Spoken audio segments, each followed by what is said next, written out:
ತನುವು ನಿನ್ನದು ಮನವು ನಿನ್ನದು, ತನುವು ನಿನ್ನದು ಮನವು ನಿನ್ನದು, ಎನ್ನ ಜೀವನ ಘನವು ನಿನ್ನದು.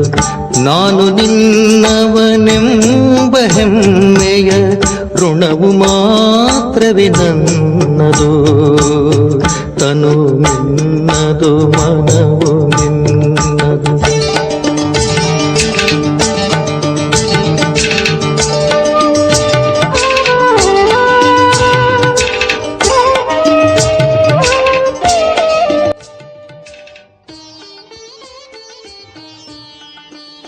ಓಂ ಶಾಂತಿ. Good morning. ಮುರಳಿ ದಿನಾಂಕ 15 ಏಪ್ರಿಲ್ 26. ಪ್ರಾತಃ ಮುರಳಿ. ಶಿವತಂದೆ ನೆನಪಿದೆಯಾ? ಮುರಳಿಯ ಸಾರ: ಮಧುರ ಮಕ್ಕಳೇ, ನಿಮ್ಮ ಸ್ವಧರ್ಮ ಶಾಂತಿಯಾಗಿದೆ. ಸತ್ಯವಾದ ಶಾಂತಿಯು ಶಾಂತಿಧಾಮದಲ್ಲಿ ಸಿಗುತ್ತದೆ. ಈ ಮಾತನ್ನು ಎಲ್ಲರಿಗೂ ತಿಳಿಸಬೇಕು. ಸ್ವಧರ್ಮದಲ್ಲಿಯೇ ಸ್ಥಿತರಾಗಬೇಕು. ಇಂದಿನ ಪ್ರಶ್ನೆಯಾಗಿದೆ, ಯಾವ ಜ್ಞಾನವು ಒಬ್ಬ ತಂದೆಯ ಬಳಿ ಇದೆ, ಅದನ್ನು ನೀವೀಗ ಓದುತ್ತಿದ್ದೀರಿ? ಬಾಬಾ ಉತ್ತರ ತಿಳಿಸ್ಕೊಡ್ತಾ ಇದ್ರೆ, ಪಾಪ ಮತ್ತು ಪುಣ್ಯದ ಜ್ಞಾನ ತಂದೆ ಬಳಿ ಇದೆ. ಭಾರತವಾಸಿಗಳು ಯಾವಾಗ ತಂದೆಯನ್ನು ನಿಂದನೆ ಮಾಡಲು ತೊಡಗುವರೋ ಆಗ ಆತ್ಮವು ಪಾಪಾತ್ಮವಾಗುತ್ತದೆ. ಹಾಗೂ ತಂದೆ ಮತ್ತು ಡ್ರಾಮಾವನ್ನು ತೆಗೆದುಕೊಂಡಾಗ ಪುಣ್ಯಾತ್ಮರಾಗುತ್ತಾರೆ. ಈ ವಿದ್ಯೆಯನ್ನು ನೀವು ಮಕ್ಕಳು ಹೀಗೆ ಓದುತ್ತೀರಿ. ನಿಮಗೆ ತಿಳಿದಿದೆ, ಎಲ್ಲರಿಗೂ ಸದ್ಗತಿ ಕೊಡುವವರು ಒಬ್ಬರೇ ಆಗಿದ್ದಾರೆ. ಮನುಷ್ಯರಿಗೆ ಸದ್ಗತಿ ಅಥವಾ ಮುಕ್ತಿ, ಜೀವನ ಮುಕ್ತಿಯನ್ನು ಕೊಡಲು ಸಾಧ್ಯವಿಲ್ಲ. ಇವತ್ತಿನ ಗೀತೆಯಾಗಿದೆ, ಈ ಪ್ರಾಪದ ಪ್ರಪಂಚದಿಂದ ನಮಗೆ ಕರೆದುಕೊಂಡು ಹೋಗುವಂತ. ಓಂ ಶಾಂತಿ. ತಂದೆಯು ತಿಳಿಸುತ್ತಾರೆ, ಇದು ಪಾಪಾತ್ಮರ ಪ್ರಪಂಚವಾಗಿದೆ ಹಾಗೂ ಭಾರತವೇ ಪುಣ್ಯಾತ್ಮರ ಪ್ರಪಂಚವಾಗಿತ್ತು. ಎಲ್ಲಿ ದೇವಿ ದೇವತೆಗಳ ರಾಜ್ಯವಿತ್ತು, ಈ ಭಾರತ ಸುಖಧಾಮವಾಗಿತ್ತು. ಮತ್ಯಾವುದೇ ಖಂಡವಿರಲಿಲ್ಲ, ಒಂದೇ ಭಾರತವಿತ್ತು. ಸುಖ ಶಾಂತಿ ಸತ್ಯುಗದಲ್ಲಿತ್ತು.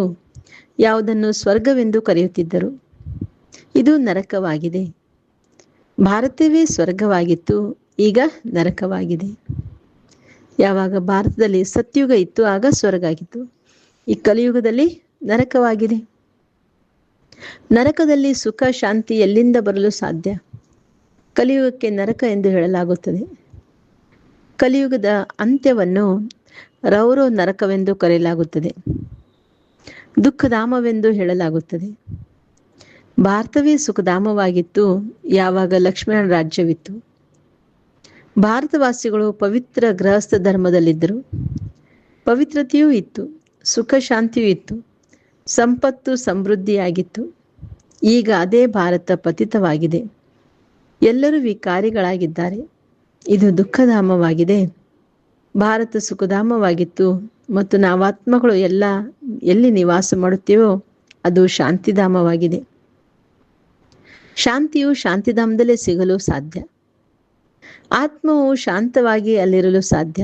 ಯಾವುದನ್ನು ಸ್ವೀಟ್ ಹೋಮ್, ನಿರಾಕಾರ ಪ್ರಪಂಚವೆಂದು ಹೇಳಲಾಗುತ್ತದೆ. ಅದು ಆತ್ಮಗಳ ಮನೆಯಾಗಿದೆ. ಅಲ್ಲಿ ಇರುವಾಗ ಆತ್ಮವು ಶಾಂತವಾಗಿರುತ್ತದೆ. ಬಾಕಿ ಶಾಂತಿಯು ಯಾವುದೇ ಕಾಡಿಗೆ ಹೋಗೋದ್ರಿಂದ ಸಿಗೋದಿಲ್ಲ. ಶಾಂತಿಧಾಮವಂತೂ ಅದೇ ಆಗಿದೆ. ಸತ್ಯುಗದಲ್ಲಿ ಸುಖವೂ ಇರುತ್ತದೆ, ಶಾಂತಿಯೂ ಇರುತ್ತದೆ. ಈ ದುಃಖಧಾಮದಲ್ಲಿ ಶಾಂತಿ ಇರಲು ಸಾಧ್ಯವೇ ಇಲ್ಲ. ಶಾಂತಿಧಾಮದಲ್ಲಿ ಶಾಂತಿಯು ಸಿಗಲು ಸಾಧ್ಯ. ಸುಖಧಾಮದಲ್ಲಿ ಕರ್ಮವು ನಡೆಯುತ್ತದೆ, ಶರೀರದಿಂದ ಪಾತ್ರ ಅಭಿನಯಿಸಲಾಗುತ್ತದೆ. ಈ ದುಃಖಧಾಮದಲ್ಲಿ ಸುಖ ಶಾಂತಿ ಇರುವ ಒಬ್ಬ ಮನುಷ್ಯನೂ ಇಲ್ಲ. ಇದು ಭ್ರಷ್ಟಾಚಾರಿ ಪತಿತ ಧಾಮವಾಗಿದೆ. ಆದ್ದರಿಂದ ಪತಿತ ಪಾವನನ್ನು ಕರೆಯುತ್ತಾರೆ. ಆದರೆ ತಂದೆಯನ್ನು ಯಾರೂ ತಿಳಿದುಕೊಳ್ಳದೆ ನಿರ್ಧನಿಕರಾಗಿ ಬಿಟ್ಟಿದ್ದಾರೆ. ಅನಾಥರಾಗಿರುವ ಕಾರಣ ಪರಸ್ಪರಲ್ಲಿ ಜಗಳವಾಡುತ್ತಿರುತ್ತಾರೆ. ಎಷ್ಟೊಂದು ದುಃಖ, ಅಶಾಂತಿ, ಹೊಡೆದಾಟಗಳಿವೆ. ಇದು ರಾವಣ ರಾಜ್ಯವಾಗಿದೆ. ರಾಮರಾಜ್ಯವು ಬೇಕೆಂದು ಬಯಸುತ್ತಿರುತ್ತಾರೆ. ರಾವಣ ರಾಜ್ಯದಲ್ಲಿ ಸುಖವೂ ಇಲ್ಲ, ಶಾಂತಿಯೂ ಇಲ್ಲ. ರಾಮರಾಜ್ಯದಲ್ಲಿ ಸುಖ ಶಾಂತಿ ಎರಡೂ ಇರುತ್ತದೆ. ಪರಸ್ಪರಲ್ಲಿ ಎಂದೂ ಜಗಳವಿರೋದಿಲ್ಲ. ಅಲ್ಲಿ ಪಂಚವಿಕಾರಗಳೇ ಇರೋದಿಲ್ಲ. ಇಲ್ಲಿ ಪಂಚವಿಕಾರಗಳು ಇವೆ. ಮುಖ್ಯವಾಗಿ ಮೊದಲನೇದು ದೇಹಾಭಿಮಾನವಾಗಿದೆ. ನಂತರ ಕಾಮ ಕ್ರೋಧ ವಿಕಾರವಾಗಿದೆ. ಭಾರತವು ಯಾವಾಗ ಸ್ವರ್ಗವಾಗಿತ್ತೋ ಆಗ ಈ ವಿಕಾರಗಳಿರಲಿಲ್ಲ. ಅಲ್ಲಿ ಎಲ್ಲರೂ ದೇಹಿ ಅಭಿಮಾನಿಗಳಾಗಿರುತ್ತಾರೆ. ಈಗ ಎಲ್ಲ ಮನುಷ್ಯರು ದೇಹಾಭಿಮಾನಿಗಳಾಗಿದ್ದಾರೆ. ದೇವತೆಗಳು ದೇಹಿ ಅಭಿಮಾನಿಗಳಾಗಿದ್ದರು. ದೇಹಾಭಿಮಾನ ಮನುಷ್ಯರು ಎಂದೂ ಯಾರಿಗೂ ಸುಖವನ್ನು ಕೊಡಲು ಸಾಧ್ಯವೇ ಇಲ್ಲ. ಒಬ್ಬರಿಗೊಬ್ಬರು ದುಃಖವನ್ನೇ ಕೊಡುತ್ತಾರೆ. ಲಕ್ಷಾಧೀಶ್ವರ, ಕೋಟ್ಯಾಧೀಶ್ವರರು, ಪದ್ಮಾಪತಿಗಳು ಸುಖಿಯಾಗಿದ್ದಾರೆಂದು ತಿಳಿದುಕೊಳ್ಳಬೇಡಿ. ಇದೆಲ್ಲವೂ ಮಾಯೆಯ ಆಡಂಬರವಾಗಿದೆ. ಇದು ಮಾಯೆಯ ರಾಜ್ಯವಾಗಿದೆ. ಈಗ ಈ ಮಾಯೆಯ ರಾಜ್ಯವನ್ನು ವಿನಾಶ ಮಾಡಲು ಮಹಾಭಾರತ ಯುದ್ಧ ಸಮ್ಮುಖದಲ್ಲಿ ನಿಂತಿದೆ. ಇದರ ನಂತರ ಸ್ವರ್ಗದ ಬಾಗಿಲು ತೆರೆಯಲ್ಪಡುತ್ತದೆ. ಅರ್ಧಕಲ್ಪದ ನಂತರ ಮತ್ತೆ ನರಕದ ಬಾಗಿಲು ತೆರೆಯುತ್ತದೆ. ಈ ಮಾತುಗಳು ಯಾವುದೋ ಶಾಸ್ತ್ರಗಳಲ್ಲಿಲ್ಲ. ಭಕ್ತಿಯನ್ನು ಮಾಡೋದ್ರಿಂದ ಭಗವಂತನು ಸಿಗುತ್ತಾರೆ ಎಂದು ಭಾರತವಾಸಿಗಳು ಹೇಳುತ್ತಾರೆ. ತಂದೆ ತಿಳಿಸುತ್ತಾರೆ, ಭಕ್ತಿ ಮಾಡುತ್ತಾ ಮಾಡುತ್ತಾ ಕೆಳಗೆ ಬರುತ್ತೀರಿ. ಆಗ ನಾನು ಸ್ವರ್ಗದ ಸ್ಥಾಪನೆ ಅರ್ಥಾತ್ ಭಾರತವನ್ನು ಸ್ವರ್ಗವನ್ನಾಗಿ ಮಾಡಲು ಬರಬೇಕಾಗುತ್ತದೆ. ಭಾರತವು ಸ್ವರ್ಗವಾಗಿತ್ತು, ಅದು ನರಕವು ಹೇಗಾಯಿತು? ರಾವಣನು ಮಾಡಿದನು. ಗೀತೆಯ ಭಗವಂತನಿಂದ ರಾಜ್ಯ ಸಿಕ್ಕಿತು. 21 ಜನ್ಮ ಸ್ವರ್ಗದಲ್ಲಿ ರಾಜ್ಯ ಮಾಡಿದ್ದೀರಿ. ನಂತರ ಭಾರತವು ದ್ವಾಪರದಿಂದ ಕಲಿಯುಗದಲ್ಲಿ ಬಂದು ಅರ್ಥಾತ್ ಇಳಿಯುವ ಕಲೆಯಲ್ಲಿ ಬಂದಿತು. ಆದ್ದರಿಂದ ಎಲ್ಲರೂ ಪತಿತ ಪಾವನ ಬನ್ನಿ ಎಂದು ಕರೆಯುತ್ತಾರೆ. ಪತಿತ ಮನುಷ್ಯರಿಗೆ ಸುಖ ಶಾಂತಿ ಪತಿತ ಪ್ರಪಂಚದಲ್ಲಿ ಸಿಗಲು ಸಾಧ್ಯವೇ ಇಲ್ಲ. ಎಷ್ಟೊಂದು ದುಃಖ ಅನುಭವಿಸುತ್ತಾರೆ. ಇಂದು ಹಣದ ಕಳ್ಳತನವಾಯಿತು, ಒಬ್ಬರು ದಿವಾಳಿಯಾದರು, ಇಂದು ರೋಗಿಯಾದರು, ದುಃಖವೇ ದುಃಖವಿದೆ. ಈಗ ನೀವು ಸುಖ ಶಾಂತಿ ಆಸ್ತಿಯನ್ನು ಪಡೆಯಲು ಪುರುಷಾರ್ಥ ಮಾಡುತ್ತಿದ್ದೀರಿ. ತಂದೆಯಿಂದ ಸ್ವರ್ಗದ ಆಸ್ತಿಯನ್ನು ಪಡೆಯಲು ಪುರುಷಾರ್ಥ ಮಾಡುತ್ತಿದ್ದೀರಿ. ಸದಾ ಸುಖಿಯನ್ನಾಗಿ ಮಾಡುವವರೊಬ್ಬ ತಂದೆಯೇ ಆಗಿದ್ದಾರೆ. ಸದಾ ದುಃಖಿಯನ್ನಾಗಿ ಮಾಡುವವನು ರಾವಣನಾಗಿದ್ದಾನೆ. ಈ ಮಾತುಗಳು ಭಾರತವಾಸಿಗಳಿಗೆ ಗೊತ್ತಿಲ್ಲ. ಸತ್ಯುಗದಲ್ಲಿ ದುಃಖದ ಮಾತೇ ಇರುವುದಿಲ್ಲ. ಅಲ್ಲಿ ಎಂದೂ ಅಳಬೇಕಾಗಿಲ್ಲ. ಸದಾ ಸುಖವೇ ಸುಖವಿರುತ್ತದೆ. ಅಲ್ಲಿ ದೇಹಾಭಿಮಾನ ಅಥವಾ ಕಾಮ ಕ್ರೋಧದ ಇತ್ಯಾದಿಗಳಿರುವುದಿಲ್ಲ. ಎಲ್ಲಿವರೆಗೆ ಪಂಚ ವಿಕಾರಗಳ ದಾನ ಮಾಡೋದಿಲ್ಲವೋ ಅಲ್ಲಿಯವರೆಗೂ ದುಃಖದ ಗ್ರಹಣ ಬಿಟ್ಟು ಹೋಗೋದಿಲ್ಲ. ದಾನ ಕೊಟ್ಟರೆ ಗ್ರಹಣ ಬಿಟ್ಟು ಬಿಡುತ್ತದೆ ಎಂದು ಹೇಳುತ್ತಾರಲ್ಲವೇ? ಈ ಸಮಯದಲ್ಲಿ ಭಾರತವನ್ನು ಪಂಚವಿಕಾರೂಪಿ ಗ್ರಹಣ ಹಿಡಿದಿದೆ. ಎಲ್ಲಿಯವರೆಗೆ ಪಂಚವಿಕಾರಗಳ ದಾನ ಮಾಡುವುದಿಲ್ಲವೋ ಅಲ್ಲಿವರೆಗೂ 16 ಕಲಾ ಸಂಪೂರ್ಣರಾಗಲು ಸಾಧ್ಯವಿಲ್ಲ. ತಂದೆಯು ಎಲ್ಲರ ಸದ್ಗತಿದಾತನಾಗಿದ್ದಾರೆ. ಗುರುವಿಲ್ಲದೆ ಸದ್ಗತಿ ಇಲ್ಲ ಎಂದು ಹೇಳುತ್ತಾರೆ. ಆದರೆ ಗತಿಯ ಅರ್ಥವನ್ನು ತಿಳಿದುಕೊಂಡೇ ಇಲ್ಲ. ಮನುಷ್ಯರ ಗತಿ ಸದ್ಗತಿ ಎಂದರೆ ಮುಕ್ತಿ, ಜೀವನ್ಮುಕ್ತಿ. ಯಾವುದನ್ನು ತಂದೆಯೇ ಕೊಡಲು ಸಾಧ್ಯ. ಈ ಸಮಯದಲ್ಲಿ ಎಲ್ಲರ ಸದ್ಗತಿದಾತೆಯಾಗಬೇಕಾಗಿದೆ. ದೆಹಲಿಯನ್ನು ಹೊಸ ದೆಹಲಿ, ಹಳೆಯ ದೆಹಲಿ ಎಂದು ಹೇಳುತ್ತಾರೆ. ಆದರೆ ಅದು ಹೊಸದಲ್ಲ. ಹೊಸ ಪ್ರಪಂಚದಲ್ಲಿ ಹೊಸ ದೆಹಲಿ ಇರುತ್ತದೆ. ಹಳೆಯ ಪ್ರಪಂಚದಲ್ಲಿ ಹಳೆಯ ದೆಹಲಿ ಇದೆ. ಅವಶ್ಯವಾಗಿ ಜಮುನಾ ತೀರವಿತ್ತು. ದೆಹಲಿ ಫರಿಷ್ಠಾನವಾಗಿತ್ತು. ಸತ್ಯುಗವಾಗಿತ್ತಲ್ಲವೇ? ದೇವಿ ದೇವತೆಗಳು ರಾಜ್ಯಭಾರ ಮಾಡುತ್ತಿದ್ದರು. ಈಗಂತೂ ಹಳೆಯ ಪ್ರಪಂಚ ಹಳೆಯ ದೆಹಲಿಯಾಗಿದೆ. ಹೊಸ ದೆಹಲಿಯಲ್ಲಿ ಈ ಲಕ್ಷ್ಮೀನಾರಾಯಣ ರಾಜ್ಯವಿತ್ತು. ಭಾರತವಾಸಿಗಳು ಇದನ್ನು ಮರೆತು ಹೋಗಿದ್ದಾರೆ. ಹೊಸ ಭಾರತ, ಹೊಸ ದೆಹಲಿ ಇತ್ತು. ಅವರ ರಾಜ್ಯವಿತ್ತು. ಬೇರೆ ಯಾವುದೇ ಖಂಡವಿರಲಿಲ್ಲ. ಇದು ಯಾರಿಗೂ ತಿಳಿದಿಲ್ಲ. ಇದನ್ನು ಸರ್ಕಾರದವರು ಓದಿಸೋದಿಲ್ಲ. ಇದು ಗೊತ್ತಿದೆ, ಇದು ಅಪೂರ್ಣ ಇತಿಹಾಸ. ಯಾವಾಗಿನಿಂದ ಇಸ್ಲಾಮಿ ಬೌದ್ಧರು ಬಂದರೂ ಲಕ್ಷ್ಮೀನಾರಾಯಣರ ರಾಜ್ಯದ ಬಗ್ಗೆ ಯಾರಿಗೂ ಗೊತ್ತಿಲ್ಲ. ಇಡೀ ಸೃಷ್ಟಿಯ ಚಕ್ರವು ಹೇಗೆ ಸುತ್ತುತ್ತದೆ ಎಂದು ತಂದೆಯು ತಿಳಿಸುತ್ತಾರೆ. ಯಾವಾಗ ಭಾರತ ಸ್ವರ್ಗವಾಗಿತ್ತು ಆಗ ಚಿನ್ನದ ಯುಗವಾಗಿತ್ತು. ನೋಡಿ, ಈಗ ಅದೇ ಭಾರತವು ಏನಾಗಿದೆ? ಭಾರತವನ್ನು ಪುನಃ ವಜ್ರ ಸಮಾನವನ್ನಾಗಿ ಯಾರು ಮಾಡಿದರು? ನೀವು ಪಾಪವನ್ನು ಮಾಡಿದಾಗ ನಾನು ಪುಣ್ಯಾತ್ಮನನ್ನಾಗಿ ಮಾಡಲು ಬರುತ್ತೇನೆಂದು ಪರಮಾತ್ಮ ತಂದೆ ತಿಳಿಸಿಕೊಡ್ತಾರೆ. ಇದು ಮಾಡಲ್ಪಟ್ಟಂಥ ಡ್ರಾಮಾ ಆಗಿದೆ.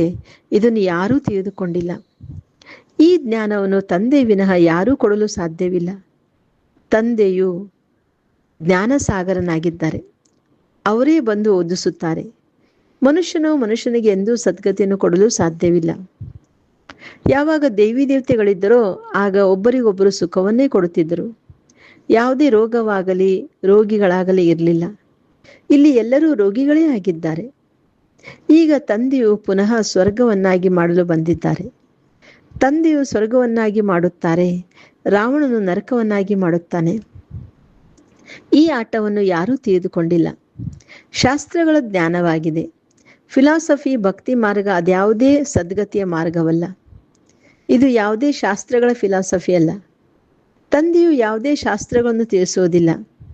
ಇದು ಆಧ್ಯಾತ್ಮಿಕ ಜ್ಞಾನವಾಗಿದೆ. ತಂದೆಯನ್ನು ಸ್ಪಿರಿಚುವಲ್ ಫಾದರ್ ಎಂದು ಕರೆಯಲಾಗುತ್ತದೆ.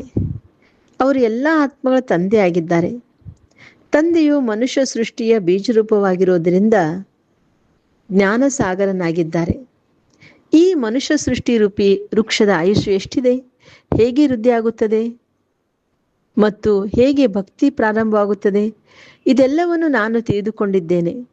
ನೀವು ಮಕ್ಕಳಿಗೆ ಜ್ಞಾನವನ್ನು ಕೊಟ್ಟು ಸ್ವರ್ಗದ ಮಾಲೀಕನಾಗಿ ಮಾಡುತ್ತೇನೆ. ಅಂದರೆ ಇಲ್ಲಿ ನಮಗೆ ಸ್ವರ್ಗದ ಮಾಲೀಕ ಮಾಡೋರು ಯಾರು? ಸ್ವಯಂ ಪರಮಾತ್ಮ. ಜ್ಞಾನ ತಿಳ್ಕೊಂಡವ್ರು ಯಾರು? ಜ್ಞಾನಸಾಗರ ಶಿವ ಪರಮಾತ್ಮ. ನಂತರ ನೀವು ಮಾಲೀಕರಾಗಿ ಬಿಡುತ್ತೀರಿ. ಈ ಜ್ಞಾನವು ನಿಮಗೆ ಒಂದೇ ಬಾರಿ ಸಿಗುತ್ತದೆ, ನಂತರ ಪ್ರಾಯಲೋಪವಾಗಿ ಬಿಡುತ್ತದೆ. ಅಂದರೆ ಕಲ್ಪದಲ್ಲಿ ಒಂದು ಬಾರಿ ಸಿಗ್ತದೆ, ಸತ್ಯುಗದಲ್ಲಿ ಈ ಜ್ಞಾನ ಪ್ರಾಯಲೋಪ ಆಗ್ತದೆ ಅಂತ ಹೇಳ್ತಾರೆ ಬಾಬಾ. ಮತ್ತೆ ಸತ್ಯುಗ ತ್ರೇತಾಯುಗದಲ್ಲಿ ಈ ಜ್ಞಾನದ ಅವಶ್ಯಕತೆ ಇರುವುದಿಲ್ಲ. ಈ ಜ್ಞಾನವು ಬ್ರಾಹ್ಮಣರಾದ ನಿಮ್ಮಲ್ಲಿ ಮಾತ್ರವೇ ಇದೆ, ದೇವತೆಗಳಲ್ಲಿಲ್ಲ. ಆದ್ದರಿಂದ ಈ ಜ್ಞಾನವು ಪರಂಪರೆಯಾಗಿ ಬರಲು ಸಾಧ್ಯವಿಲ್ಲ. ನೀವು ಮಕ್ಕಳಿಗೆ ಮಾತ್ರ ಈ ಜ್ಞಾನ ಒಂದು ಬಾರಿ ಸಿಗುತ್ತದೆ. ಯಾವುದರಿಂದ? ನೀವು ಜೀವನ್ಮುಕ್ತರಾಗಿ ಬಿಡುತ್ತೀರಿ. ತಂದೆಯಿಂದ ಆಸ್ತಿಯು ಪಡೆದುಕೊಳ್ಳುತ್ತೀರಿ. ನಿಮ್ಮ ಬಳಿ ಬಹಳಷ್ಟು ಮಂದಿ ಬರುತ್ತಾರೆ. ಮನಸ್ಸಿಗೆ ಶಾಂತಿ ಸಿಗುತ್ತಿದೆ ಎಂದು ಕೇಳುತ್ತಾರೆ. ಆದರೆ ಹೀಗೆ ಹೇಳುವುದು ತಪ್ಪಾಗಿದೆ. ಹೇಗೆ ಶರೀರದ ಅಂಗಗಳಿವೆಯೋ ಅದೇ ರೀತಿ ಮನಸ್ಸು, ಬುದ್ಧಿ ಆತ್ಮದ ಅಂಗಗಳಾಗಿವೆ. ಆತ್ಮವನ್ನು ಕಲ್ಲು ಬುದ್ಧಿಯಿಂದ ವಜ್ರ ಸಮಾನನಾಗಿ ತಂದೆ ಮಾಡುತ್ತಾರೆ. ಯಾವುದು ಸತ್ಯ ತ್ರೇತಾಯುಗದವರೆಗೂ ನಡೆಯುತ್ತದೆ, ಪುನಃ ಕಲ್ಲು ಬುದ್ಧಿಯವರಾಗಿ ಬಿಡುತ್ತೀರಿ. ಅಂದರೆ ಈಗ ಬಾಬಾ ನಮಗೆ ಮನಸ್ಸು ಏನು ಮಾಡ್ತಾರೆ? ವಜ್ರ ಸಮಾನ ಮಾಡಿದ್ದನ್ನ ಅದು ಸತ್ಯುಗ ತ್ರೇತಾಯುಗ ಅರ್ಧ ಕಲ್ಪ ನಡೀತದೆ. ಆಮೇಲೆ ದ್ವಾಪರಯುಗದಿಂದ ಮತ್ತೆ ಪುನಃ ಕಲ್ಲು ಬುದ್ಧಿಯವರಾಗ್ಬಿಡ್ತೇವೆ. ಈಗ ಪುನಃ ನೀವು ಕಲ್ಲು ಬುದ್ಧಿಯವರಿಂದ ವಜ್ರ ಸಮಾನರಾಗುತ್ತೀರಿ. ನಿಮ್ಮಲ್ಲಿದ್ದ ವಜ್ರ ಸಮಾನ ಬುದ್ಧಿಯಲ್ಲಿ ತುಕ್ಕು ಬೆರಕೆಯಾಗಿ ಬಿಟ್ಟಿದೆ. ಈಗ ಪುನಃ ಪಾರಸ್ ಬುದ್ಧಿಯವರಾಗಲು ತಂದೆಯು ನನ್ನನ್ನು ನೆನಪು ಮಾಡಿ ಎಂದು ತಿಳಿಸುತ್ತಾರೆ. ನೆನಪಿನ ಯಾತ್ರೆಯಿಂದಲೇ ನೀವು ಪವಿತ್ರರಾಗಿ ನನ್ನ ಬಳಿ ಬಂದು ಬಿಡುತ್ತೀರಿ. ಬಾಕಿ ಮನಸ್ಸಿನ ಶಾಂತಿಯು ಹೇಗೆ ಸಿಗುತ್ತದೆ ಎಂದು ಕೇಳುವವರಿಗೆ ತಿಳಿಸಿ, ಇಲ್ಲಿ ಶಾಂತಿಯು ಹೇಗೆ ಸಿಗುತ್ತದೆ ಎಂದು. ಇದು ದುಃಖಧಾಮವಾಗಿದೆ. ಏಕೆಂದರೆ ಇಲ್ಲಿ ವಿಕಾರಗಳ ಪ್ರವೇಶತೆ ಬೇಹದ್ದಿನ ತಂದೆಯಿಂದಲೇ ಈ ಆಸ್ತಿ ಸಿಗಲು ಸಾಧ್ಯ. ಬಾಬಾ ತಿಳಿಸ್ಕೊಡ್ತಾ ಇದ್ರೆ ಕಲಿಯುಗದಲ್ಲಿ ಏನಿದೆ? ವಿಕಾರಗಳ ಪ್ರವೇಶತೆ ಇದೆ. ಅಂದ ಆಸ್ತಿ ಯಾರಿಂದ ಸಿಗ್ತದೆ? ಬೇಹದ್ದಿನ ತಂದೆಯಿಂದಲೇ ಈ ಆಸ್ತಿ ಸಿಗಲು ಸಾಧ್ಯ. ನಂತರ ರಾವಣ ಜೊತೆ ಸೇರುವುದರಿಂದ ಪತಿತರಾಗುತ್ತೀರಿ. ಪುನಃ ತಂದೆಯ ಮೂಲಕ ಪಾವನರಾಗಲು 1 ಸೆಕೆಂಡ್ ಹಿಡಿತದೆ. ಅಂದರೆ ಅಂತಿಮ ಸಮಯದಲ್ಲಿ ಶರೀರ ಬಿಡಬೇಕಾದ್ರೆ ಬಾಬಾ ನೆನಪಿರಬೇಕು. ಆ ಸೆಕೆಂಡ್ ಬಾಬಾ ನೆನಪಿರ್ಲಿಕ್ಕೆ ನಿರಂತರ ನಾವು ಅದರದ್ದು ಪ್ರಾಕ್ಟೀಸ್ ಮಾಡಬೇಕು ಅಂತ ಹೇಳ್ತಾರೆ ಬಾಬಾ. ಈಗ ನೀವು ತಂದೆಯಿಂದ ಜೀವನ್ಮುಕ್ತಿ ಆಸ್ತಿಯನ್ನು ಪಡೆಯಲು ಬಂದಿದ್ದೀರಿ. ತಂದೆಯು ಜೀವನ್ಮುಕ್ತಿಯ ಆಸ್ತಿಯನ್ನು ಕೊಡುತ್ತಾರೆ ಮತ್ತು ರಾವಣನು ಜೀವನ ಬಂಧನದ ಶಾಪ ಕೊಡುತ್ತಾನೆ. ಆದ್ದರಿಂದ ಇಲ್ಲಿ ದುಃಖವೇ ದುಃಖವಿದೆ. ಡ್ರಾಮಾವನ್ನು ತಿಳಿದುಕೊಳ್ಳಬೇಕಾಗಿದೆ. ದುಃಖಧಾಮದಲ್ಲಿ ಯಾರಿಗೂ ಸುಖ ಶಾಂತಿ ಸಿಗಲು ಸಾಧ್ಯವಿಲ್ಲ. ಶಾಂತಿ ನಾವೆಲ್ಲ ಆತ್ಮರ ಸ್ವಧರ್ಮವಾಗಿದೆ. ಶಾಂತಿಧಾಮ ಆತ್ಮದ ಮನೆಯಾಗಿದೆ. ನಮ್ಮ ಸ್ವಧರ್ಮ ಶಾಂತಿ ಎಂದು ಆತ್ಮ ಹೇಳುತ್ತದೆ. ಈ ಶರೀರವು ಪಾತ್ರವನ್ನು ಮಾಡೋದಿಲ್ಲ, ಆದರೆ ಇದರಲ್ಲಿ ಕುಳಿತುಕೊಳ್ಳುತ್ತೇನೆ. ಆದರೆ ಎಲ್ಲಿಯವರೆಗೆ ಕುಳಿತುಕೊಳ್ಳುವುದು ಕರ್ಮವಂತೂ ಮಾಡಲೇಬೇಕಾಗಿದೆ. ಎಲ್ಲಿಯವರೆಗೆ ಮನುಷ್ಯನು ಡ್ರಾಮಾವನ್ನು ತಿಳಿದುಕೊಳ್ಳುವುದಿಲ್ಲವೋ ಅಲ್ಲಿಯವರೆಗೂ ದುಃಖಿಯಾಗಿ ಇರುತ್ತಾನೆ. ನಾನಂತೂ ಬಡವರ ಬಂಧು ಆಗಿದ್ದೇನೆ ಎಂದು ತಂದೆ ತಿಳಿಸುತ್ತಾರೆ. ಇಲ್ಲಿಗೆ ಬಡವರೇ ಬರುತ್ತಾರೆ. ಸಾಹುಕಾರಿಗಂತೂ ಸ್ವರ್ಗವು ಇಲ್ಲೇ ಇದೆ. ಅವರ ಅದೃಷ್ಟದಲ್ಲಿ ಸ್ವರ್ಗದ ಸುಖವಿಲ್ಲ. ನಾನು ಬಡವರ ಬಂಧುವಾಗಿದ್ದೇನೆಂದು ತಂದೆಯು ತಿಳಿಸುತ್ತಾರೆ. ಸಾಹುಕಾರನ್ನಾಗಿ ಬಡವರನ್ನು ಸಾಹುಕಾರನ್ನಾಗಿ ಮಾಡುತ್ತೇನೆ. ಸಾಹುಕಾರದು ಶ್ರೇಷ್ಠ ಪದವಿಯನ್ನು ಪಡೆಯಲು ಸಾಧ್ಯವಿಲ್ಲ. ಏಕೆಂದರೆ ಅವರಿಗೆ ಸಾಹುಕಾರಿತನದ ನಶೆ ಇದೆ. ಪ್ರಜೆಗಳಲ್ಲಿ ಬರುತ್ತಾರೆ, ಸ್ವರ್ಗದಲ್ಲಂತೂ ಅವಶ್ಯವಾಗಿ ಬರುತ್ತಾರೆ. ಆದರೆ ಬಡವರು ಶ್ರೇಷ್ಠ ಪದವಿಯನ್ನು ಪಡೆಯುತ್ತಾರೆ, ಬಡವರು ಸಾಹುಕಾರರಾಗುತ್ತಾರೆ. ಅವರಿಗೆ ನಾವು ಸಾಹುಕಾರ ಎಂಬ ದೇಹಾಭಿಮಾನವಿದೆಯಲ್ಲವೇ? ಆದರೆ ತಂದೆಯು ತಿಳಿಸುತ್ತಾರೆ, ಈ ಹಣ ಸಂಪತ್ತು ಎಲ್ಲವೂ ಮಣ್ಣಿನ ಪಾಲಾಗುತ್ತದೆ ಎಂದು. ವಿನಾಶವಂತೂ ಆಗಲೇಬೇಕಾಗಿದೆ. ದೇಹಿ ಅಭಿಮಾನಿ ಆಗೋದ್ರಲ್ಲೇ ಬಹಳ ಪರಿಶ್ರಮವಿದೆ. ಈ ಸಮಯದಲ್ಲಿ ಎಲ್ಲರೂ ದೇಹ ಅಭಿಮಾನಿಗಳಾಗಿದ್ದಾರೆ. ಈಗ ನಾವು ದೇಹಿ ಅಭಿಮಾನಿಯಾಗಬೇಕಾಗಿದೆ. 84 ಜನ್ಮಗಳನ್ನು ಪೂರ್ಣ ಮಾಡಿದೆನೆಂದು ಆತ್ಮವೇ ಹೇಳುತ್ತದೆ. ನಾಟಕವು ಪೂರ್ಣವಾಯಿತು. ಹೇಗೆ ಹಿಂತಿರುಗಿ ಹೋಗಬೇಕಾಗಿದೆ? ಈಗ ಕಲಿಯುಗದ ಅಂತ್ಯ, ಸತ್ಯುಗದ ಆದಿ, ಸಂಗಮ ಯುಗವಾಗಿದೆ. 5000 ವರ್ಷಗಳ ನಂತರ ನಾನು ಬಂದು ವಜ್ರ ಸಮಾನ ಮಾಡುತ್ತೇನೆಂದು ತಂದೆಯು ತಿಳಿಸುತ್ತಾರೆ. ಇತಿಹಾಸ ಭೂಗೋಳವನ್ನು ತಂದೆಯೇ ತಿಳಿಸಲು ಸಾಧ್ಯ. ಒಳ್ಳೆಯದು. ಮಧುರಾತಿ ಮಧುರ ಅಗಲಿ ಹೋಗಿ ಮರಳಿ ಸಿಕ್ಕಿರುವ ಮಕ್ಕಳ ಪ್ರತಿ ಮಾತ್ಪಿತಾ ಬಾಪ್ ದಾದರವರ ನೆನಪು, ಪ್ರೀತಿ ಹಾಗೂ ಸುಪ್ರಭಾತ. ಆತ್ಮಿಕ ಮಕ್ಕಳಿಗೆ ಆತ್ಮಿಕ ತಂದೆ ನಮಸ್ತೆ. ಆತ್ಮಿಕ ತಂದೆಗೆ ನಾವೆಲ್ಲ ಆತ್ಮಿಕ ಮಕ್ಕಳ ನೆನಪು, ಪ್ರೀತಿ ಹಾಗೂ ನಮಸ್ತೆ ನಮಸ್ತೆ ನಮಸ್ತೆ. ಧಾರಣೆಗಾಗಿ ಮುಖ್ಯ ಸಾರ. ಫಸ್ಟ್ ಪಾಯಿಂಟ್, ತಂದೆಯಿಂದ ಜೀವನ್ಮುಕ್ತಿಯ ಆಸ್ತಿಯನ್ನು ಪಡೆಯಲು ಅವಶ್ಯವಾಗಿ ಪಾವನರಾಗಬೇಕಾಗಿದೆ. ಡ್ರಾಮಾದ ಜ್ಞಾನವು ಬುದ್ಧಿಯಲ್ಲಿಟ್ಟುಕೊಂಡು ದುಃಖಧಾಮದಲ್ಲಿದ್ದರೂ ಸಹ ದುಃಖದಿಂದ ಮುಕ್ತರಾಗಬೇಕಾಗಿದೆ. ಸೆಕೆಂಡ್ ಪಾಯಿಂಟ್, ಧನ ಸಂಪತ್ತು ಅಥವಾ ಸಾಹುಕಾರಿತನದ ನಶೆಯನ್ನು ಬಿಟ್ಟು ದೇಹಿ ಅಭಿಮಾನಿಯಾಗುವ ಪುರುಷಾರ್ಥ ಮಾಡಬೇಕಾಗಿದೆ. ಇವತ್ತಿನ ವರದಾನ, ವಿಕಾರಗಳ ವಂಶದ ಅಂಶವನ್ನು ಸಮಾಪ್ತಿಗೊಳಿಸುವ ಸರ್ವ ಸಮರ್ಪಣೆ ಅಥವಾ ನಿಮಿತ್ತ ಭವ. ಯಾರು ಅಂತಿಮ ಸಮಯಕ್ಕಾಗಿ ಹಳೆಯ ಸಂಸ್ಕಾರಗಳ ಆಸ್ತಿಯನ್ನು ಪಕ್ಕದಲ್ಲಿ ಇಟ್ಟಿರುತ್ತಾರೆಯೋ ಅವರನ್ನು ಮಾಯೆಯು ಒಂದಲ್ಲ ಒಂದು ರೂಪದಿಂದ ಹಿಡಿದುಕೊಂಡು ಬಿಡುತ್ತದೆ.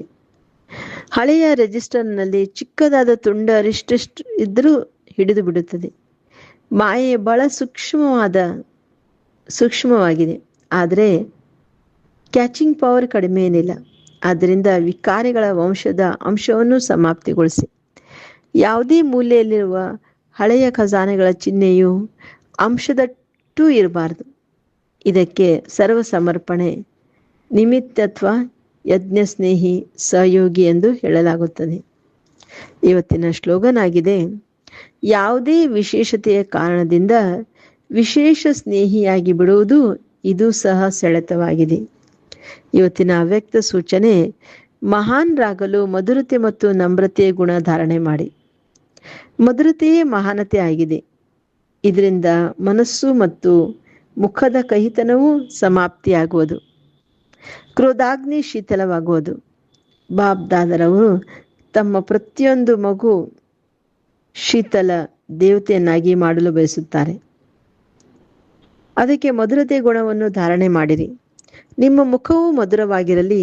ಮಧುರತೆಯ ಗುಣದಿಂದ ಸಂಪನ್ನರಾಗಿ ಯಾರೆಲ್ಲ ಸಂಪರ್ಕದಲ್ಲಿ ಬರುತ್ತಾರೆ ಅವರಿಗೆ ಮಧುರ ಮಾತು ಅಥವಾ ಶಕ್ತಿಶಾಲಿ ದೃಷ್ಟಿಯಿಂದ ಸಂಪನ್ನರನ್ನಾಗಿ ಮಾಡಿ.